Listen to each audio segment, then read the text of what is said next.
Well, hello, girls and boys, and moms and dads, and welcome to PJs and Pillows. Tonight we've got a story about a hero. It's called Violet the Pilot. It was both written and illustrated by Steve Breen. Let's begin. Everyone in town knew that Violet Van Winkle was a little different. For starters, she and her parents lived in an odd-looking house next to the junkyard her father managed. And while other girls were playing with dolls and tea sets, Violet played with monkey wrenches and needle-nose pliers. Violet was a mechanical genius. By the time she was 2, she could fix almost any broken appliance in the house. By 4, she could take apart the grandfather clock and completely reassemble it. Since she didn't have any friends aside from her dog Orville, she would spend hours tinkering with things from the yard. Violet's parents were very proud of her, although they weren't too happy the time she put a lawnmower engine on her cousin's tricycle. The older she got, the more interesting Violet's creations became. Around the time she turned 8, she was building elaborate machines from scratch. And not just any old machines, flying machines. Her parents couldn't believe their eyes when they saw Violet zoom by for the first time. They were a little worried in the beginning, but they quickly saw that she was a pretty good pilot. "Careful not to hit the house," Violet's father would yell. "And put on a sweater," her mother would add. Violet used anything she could find in the junkyard to make her wonderful contraptions.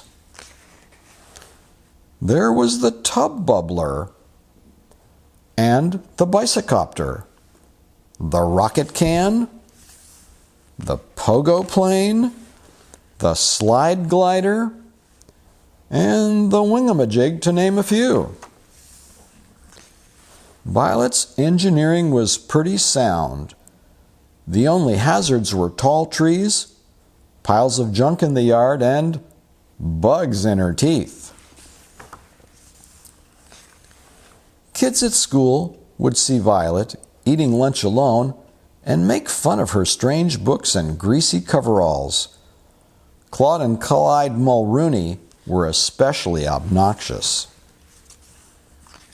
Then one day, Violet noticed a poster in the drugstore window. "Air Show, October 20th, it read. "That's only 2 weeks away," Violet thought. "Can kids fly in the show? Is homemade aircraft allowed?" That night, Violet sat in her room thinking about the air show. She knew it would be a good feeling if one of her planes won a prize. And maybe then the kids at school would be nice to her. Violet pictured exactly where she would hang her blue ribbon. She and Orville spent the next few days combing the junkyard for just the right materials. When they had collected a giant pile of stuff, the building began.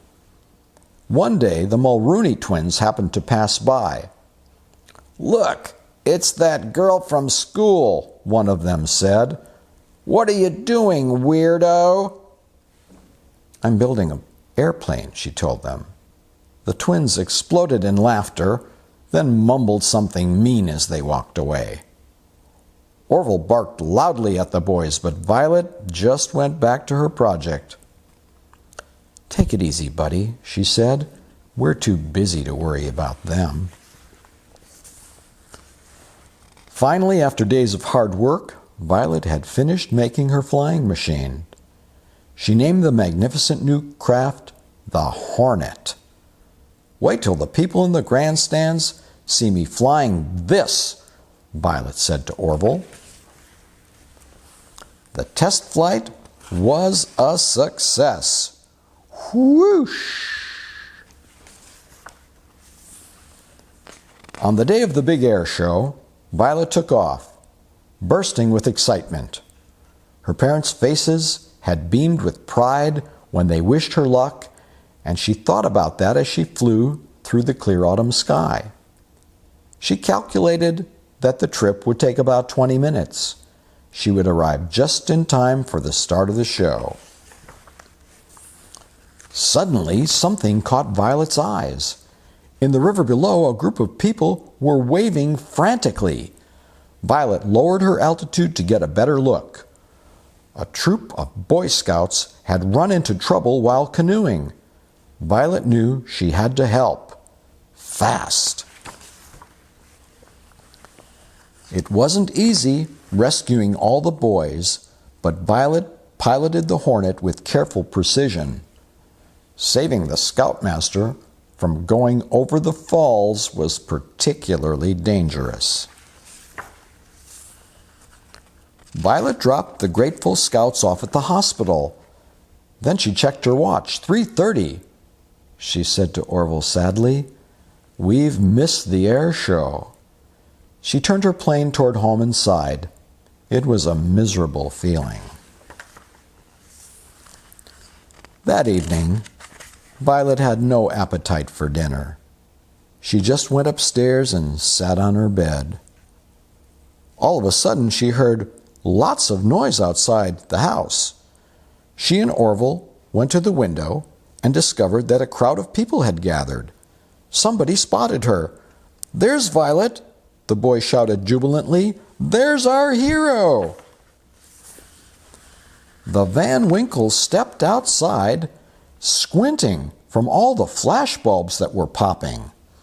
The press, the mayor, the fire and police chiefs, even kids and teachers from school had all learned of the rescue that day and had come to praise her.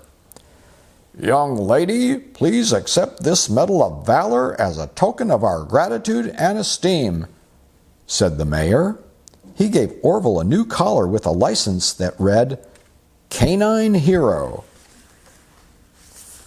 And from that day on, Violet's parents let her fly whenever she wanted. But her mom still made her wear a sweater. And that's the end of the story. So, brush your teeth, hug the people that you love, and have sweet dreams. Good night.